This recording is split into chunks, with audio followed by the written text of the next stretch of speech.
तरंग गति, waves, motion हम देख रहे हैं। इसके अंदर हमने काफ़ी कुछ देख लिया है। इसके न्यूमेरिकल्स यानी क्वेश्चंस जो भी इसके ऊपर बेस्ड बनते हैं वो हम देख रहे हैं। तो इसके एक दो पार्ट जो पहले के नहीं देखे हों तो देख ले वे, फिर स्टार्ट करें ताकि आपको क्वेश्चन आ जाएंगे, है ना। तो यहाँ पे आप खुद एक बार प्रैक्टिस करेंगे, खुद प्रयास करेंगे, आपसे बिल्कुल हो जाएगा। कहीं कोई दिक्कत होती है तो फिर आप सॉल्यूशन देखो, है ना।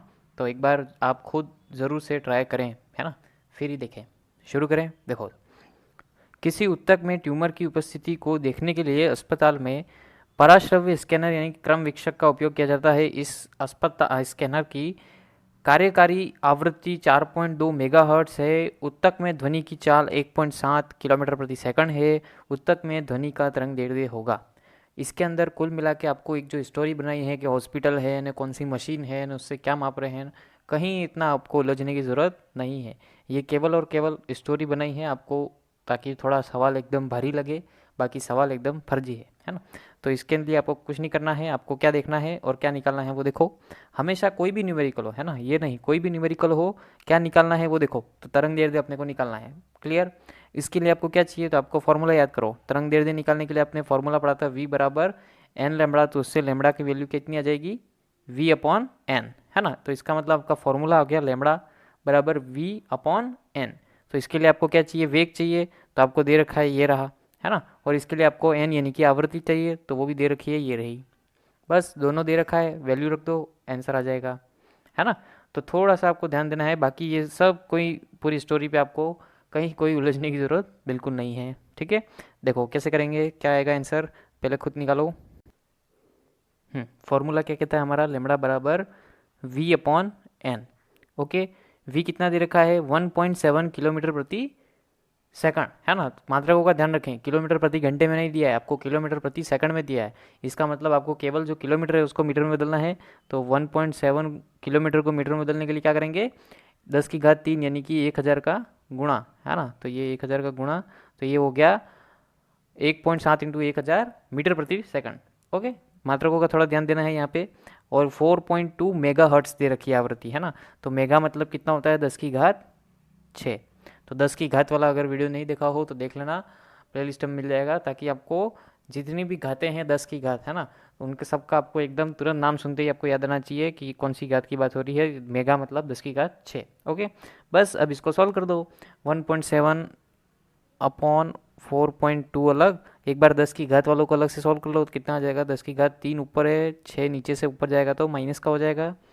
बस इसको सॉल्व करोगे, इसको भाग दोगे, ये आएगा 0.40 इंटू 10 की घात -3। तो एक पॉइंट इधर खिसका लो क्योंकि अपने को जो ऑप्शन में है वो निकालना पड़ेगा। तो ये हो जाएगा 4 इंटू 10⁻⁻⁴ है ना। एक पॉइंट पीछे खिसकेगा तो ये और एक कम होगा। तो 10 की घात -4 आएगा। देखो ऑप्शन में क्या आ रहा है,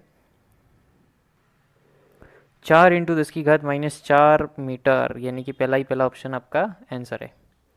क्लियर, क्या किया, कुछ समझ में आया, है ना। इजी सा फॉर्मूला है, वही लगाया है।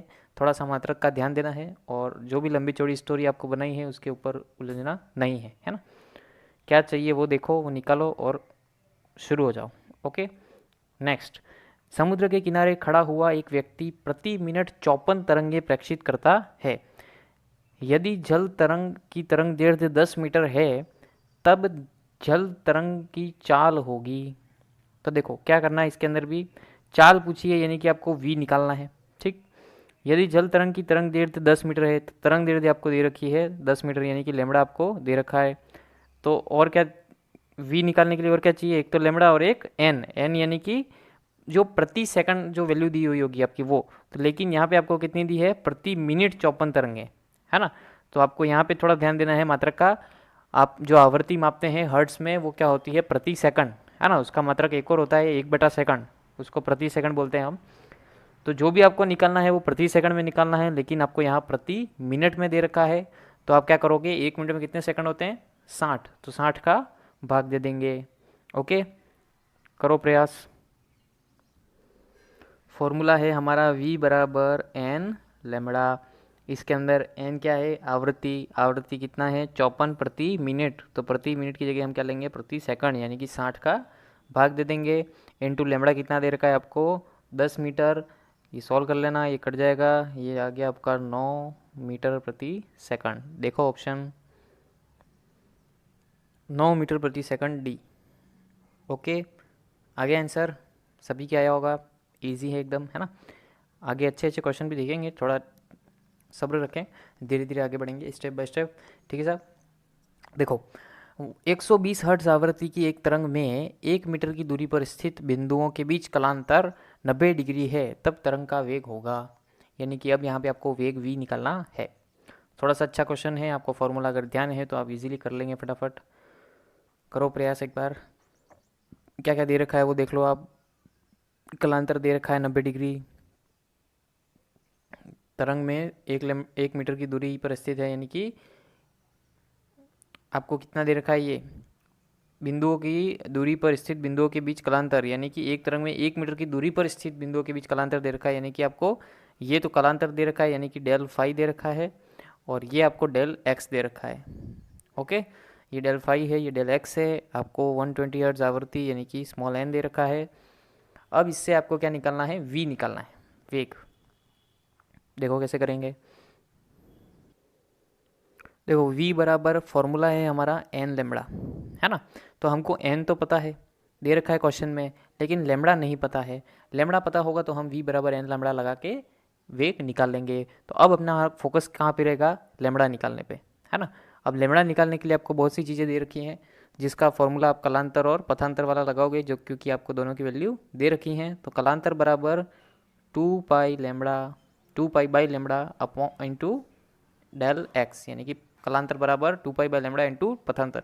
ओके, तो कितना दे रखा है आपको, कलांतर दे रखा है 90 डिग्री। तो हमेशा याद रखना कलांतर आपको रेडियन में लेना रहेगा, डिग्री में नहीं लेना है। तो यहाँ पे 90 डिग्री एंगल दे रखा है आपको, तो 90 डिग्री को रेडियन में बदलोगे तो कितना होगा, पाई बाई 2, है ना। इतनी मैथ तो सबने पढ़ी है ना। पाई की वैल्यू कितनी होती है, 180, 180 का आधा करेंगे तो कितना आ जाएगा, 90, है ना। तो 90 को रेडियन में लिखेंगे तो पाई बाई 2 बराबर 2 पाई बाई लेमड़ा हमको ज्ञात करना है, into del x. Del x कितना दे रखा है, 1 मीटर, यानी कि सीधा सीधा एक है, ये पॉइंट नहीं है ना, 1 मीटर। ओके, बस अब लेमड़ा का पक्षांतरण करो और निकालो लेमड़ा की वैल्यू कितनी आ जाएगी। तो लेमड़ा बराबर आ जाएगा आपका 2 पाई इंटू 2 अपॉन में चला जाएगा पाई, तो ये पाई से पाई कट गया, 2 दूनी 4 मीटर। ओके, तो लेमड़ा कितना आ गया आपका 4। अब लगाओ फॉर्मूला v बराबर एन लेमड़ा। एन कितना दे रखा है आपको, 120, है ना, और लेमड़ा आ गया आपका 4, तो ये हो गया आपका 480 मीटर प्रति सेकंड वेग है ना। देखो ऑप्शन 480 मीटर प्रति सेकंड सी।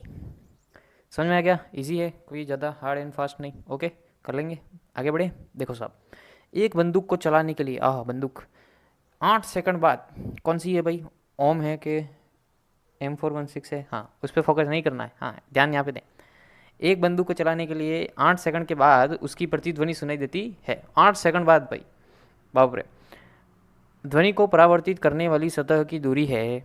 वायु में ध्वनि का वेग कितना दे रखा है, 350 मीटर प्रति सेकंड। इन्होंने दे रखा है तो वही यूज़ करना है, नहीं दे रखा हो तो आप 350 भी ले सकते हैं, और जनरली हम 330 भी लेते हैं, है ना। तो यहाँ पे अगर दे रखा है तो अच्छी बात है, नहीं दिया हो तो ध्यान रखें, है ना। तो यहाँ पे आपको दे रखा है 350, तो वही यूज़ में लेना है। देखो फॉर्मूला कौन सा लगेगा, तो आपको प्रतिध्वनि यहाँ दिख क्या होगा, प्रतिध्वनि, है ना। तो इससे पहले वाले वीडियो में हमने सभी फॉर्मूलों की बात की थी, तो वो नहीं देखा हो तो उसमें देख लेना, हमने सभी की बात की है, इसमें प्रतिध्वनि की बात भी की थी, लास्ट में आया था प्रतिध्वनि। तो प्रतिध्वनि के लिए फॉर्मूला लगता है साहब T बराबर 2D अपॉन V।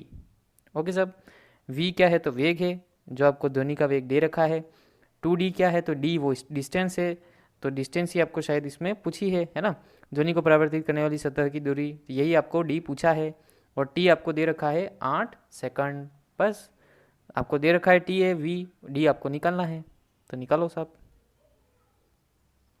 देखो आपका फॉर्मूला क्या आ गया, T बराबर 2D अपॉन V, ये V है ना। प्रतिध्वनि के लिए फॉर्मूला है, ध्यान रखें, नहीं देखा हो तो इसके पहले वाले में देख लेना वीडियो में। T आपको कितना दे रखा है, 8 सेकंड बराबर 2D, तो 2 और D तो आपको ज्ञात करना है, अपॉन में वेग कितना दे रखा है, 350 मीटर प्रति सेकंड। तो बस पक्षांतरण करो, D बराबर कितना आ जाएगा, डी बराबर 350 इंटू 8/2, ठीक 4 हो जाएगा, 4 इंटू 350 कितना आ जाएगा, 1400, है ना। हाँ 1400 मीटर डिस्टेंस है, इसलिए इसमें आएगी मीटर में। देखो ऑप्शन क्या आ रहा है, 1400 मीटर। ओके साहब, एकदम इजी था, है ना। फॉर्मूला बस आपको ध्यान होना चाहिए, नाम पढ़ते ही आपको दिमाग में आना चाहिए प्रतिध्वनि के लिए आपको कौन सा फॉर्मूला लगाना है ना। नेक्स्ट देखें, देखो एक मनुष्य 1 किलोमीटर दूर स्थित सायरन की ध्वनि सुनकर अपनी घड़ी को मिलाता है। तो यदि ध्वनि का वेग 330 मीटर प्रति सेकंड हो तो उसकी घड़ी 3 सेकंड आगे होगी, पीछे होगी, वही समय पे होगी, या फिर कोई परिवर्तन नहीं, मतलब हाँ कोई भी। तो इसका मतलब आप बताओ, थोड़ा सा दिमाग लगाना है इसके अंदर। इसके अंदर कैलकुलेशन कोई खास नहीं है, कैलकुलेशन नहीं करनी है आपको, बस ज़रा सा दिमाग लगाना है ना। तो क्या लगता है दिमाग, बताओ, सोचा। देखो क्या करेंगे, कुछ नहीं करना है। देखो पहली बात तो ये देख लो कि आपको वेग दे रखा है और दूरी दे रखी है ना। तो जब भी वेग दे रखा है, दूरी दे रखी है और आपकी बात हो रही है समय की, है ना, घड़ी में क्या मिलाएगा, वो समय करेगा ना, तो समय मिलाएगा। तो इसका मतलब समय निकालो, टी बराबर क्या होता है, साधारण सूत्र पूछ रहा हूँ, टी बराबर जो समय का सूत्र आप गणित में यूज़ करते हैं, दूरी बटा चाल, समय बराबर दूरी बटा चाल। दूरी कितनी है, 1 किलोमीटर का मतलब 1000 मीटर, है ना। और चाल कितनी दे रखी है आपको, 330 मीटर प्रति सेकंड, है ना। तो ये जो है वो कट जाएगा और लगभग ये आपका 33 में आप भाग दोगे तो ये लगभग 3.03, यानी लगभग लमसम आप मान सकते हो 3 के आसपास आएगा, है ना। यानी कि आपका टी कितना आया, 3 सेकंड, 3 सेकंड, ठीक है। अब दो ऑप्शन में आपको बात करनी है, या तो 3 सेकंड आगे या 3 सेकंड पीछे। तो कैसे बताएंगे हम यहाँ पे 3 सेकंड आगे या पीछे, तो वो देखो, आप थोड़ा सा दिमाग लगाओ। 1 किलोमीटर दूर सायरन है ना, 1 किलोमीटर दूर सायरन है, और उस जैसे मान लो कि वो बजता है 12 बजे, फिक्स 12 बजे को बजता है ना। तो तुरंत अगर वो बजा 12 बजे और उसकी ध्वनि को वहाँ से लेके यहाँ तक आने में समय कितना लग रहा है, 3 सेकंड, और फिर आदमी को सुनाई दे रहा है कान में और वो घड़ी मिला रहा है बराबर 12 बजे पे, है ना। इसका मतलब ध्वनि को वहाँ से आने में 3 सेकंड लग गए, लेकिन उसने फिक्स 12 कब बजाई, जब 3 सेकंड हो चुके थे। इसका मतलब जो एक्चुअल घड़ी यानी कि 12 बजे जो बजनी थी, वो उसके कान तक आते आते 3 सेकंड टाइम लेगी। तो वो टाइम उसके कारण वो 3 सेकंड पीछे हो गया। इसका मतलब जो उसकी घड़ी होगी वो 3 सेकंड पीछे रहेगी। समझ में आ गई बात, है ना। इसके कई उदाहरण हैं, जैसे आप आसमान में भी देखते हो, तो वो जो आसमान में जाके शादियों में या बिनोलों में जो है ना, दिवाली पे जो पटाखे फोड़ते हैं हम, तो वो आसमान में जाके फटता है ना, एकदम। तो ध्यान दिया होगा तो क्या होता है, जैसे ही फटता है दिखता तुरंत है ना, लेकिन आवाज़ 1 2 सेकंड 3 सेकंड बाद हमको सुनाई देती है, फिर बम देके, है ना। तो वो फटा उसी टाइम है, लाइट भी उसी टाइम लगी है, लेकिन दिख हमको तुरंत जाता है, क्योंकि प्रकाश का वेग बहुत ज़्यादा है, 3 × 10⁸ मीटर प्रति सेकंड है। और वेग, ध्वनि का जो वेग है वो बहुत कम है, 330 मीटर, 350 के आसपास, है ना। तो वो आने में टाइम लग जाता है, इसलिए तुरंत बम तो पहले फट चुका होता है, उसी के साथ रोशनी होती है, लेकिन रोशनी पहले दिख जाती है और आवाज़ लेट आती है ना। कुछ मूर्ख इसका तर्क क्या देते थे हैं, मजाक में देते हैं, मतलब कि आंखें आगे हैं तो पहले दिखता है और कान पीछे हैं इसलिए बाद में सुनाई देता है ना। तो ऐसा मूर्खों वाला तर्क ना दें। हाँ चलो आगे बढ़े। देखो, एक पहाड़ी के सामने एक खड़ा मनुष्य बंदूक चलाता है। बाप रे, यहाँ तो सब कोई बंदूक ही चला रहे हैं, सब प्रो प्लेयर है। वह 1.5 सेकंड पश्चात प्रतिध्वनि सुनता है। मनुष्य से पहाड़ी की दूरी, वायु में वेग, ध्वनि का वेग जो आपको दे रखा है 330 मीटर प्रति सेकंड है। यहाँ पे भी आपको क्या पूछा है, दूरी डी, है ना। प्रतिध्वनि की बात हो रही है, तो बस सीधी सी बात है, फॉर्मूला आपको पता है, लगाओ फॉर्मूला। क्या होगा, फॉर्मूला क्या है, टी बराबर 2D/v।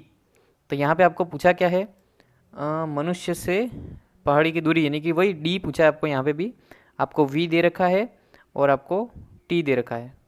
तो कर दो, 2 मिनट में आ जाएगा ये तो। क्या हो जाएगा, 1.5 बराबर 2D/v। v कितना है, 330। तो कितना आ जाएगा आपका, ये आ जाएगा d बराबर 330 इंटू 1.5/2। बस इसको सॉल्व कर लेना। जोड़ बाकी गुणा भाग तो मैं सिखाऊंगा नहीं, गुणा भाग कर लेंगे आप, आपका आंसर आ जाएगा 247.5, यानी कि बी आपका आंसर आ जाएगा। गुणा भाग साहब हाथ से कर रहे हैं, बिल्कुल हाथ से ही प्रयास करें ताकि आपको प्रैक्टिस रहे, विकलांग न बने कैलकुलेटर के, है ना, कैलकुलेटर का उपयोग नहीं करना। किसी तरंग का एक माध्यम में वेग 760 मीटर प्रति सेकंड है। यदि माध्यम में स्थित किसी बिंदु से 3600 तरंगे 2 मिनट में गुजरती हैं, तब इसकी तरंग दैर्ध्य है। क्या निकालना है साहब? लेमड़ा। निकालो भाई लेमड़ा। खड़ी नीम के नीचे में तो एक ली, हाँ वो नीम वाला लेमड़ा नहीं है, ये लेमड़ा हमारा तरंग दैर्ध्य वाला लेमड़ा है। तो कैसे निकालेंगे साहब? सीधी सी बात है, v बराबर एन लेमड़ा वाला फार्मूला लगाओ। v आपको दे रखा है 760 मीटर प्रति सेकंड, और n आपको दे रखा है, लेकिन थोड़ा सा इसमें दिमाग लगाना है। क्या दिमाग लगाना है? देखो n बराबर आपका हमेशा होता है, हमेशा ध्यान रखना, प्रति सेकंड में, है ना। प्रति सेकंड कितनी तरंगे या कितनी बिंदु या कितना कण जो भी है वो प्रति सेकंड में आपको होना चाहिए।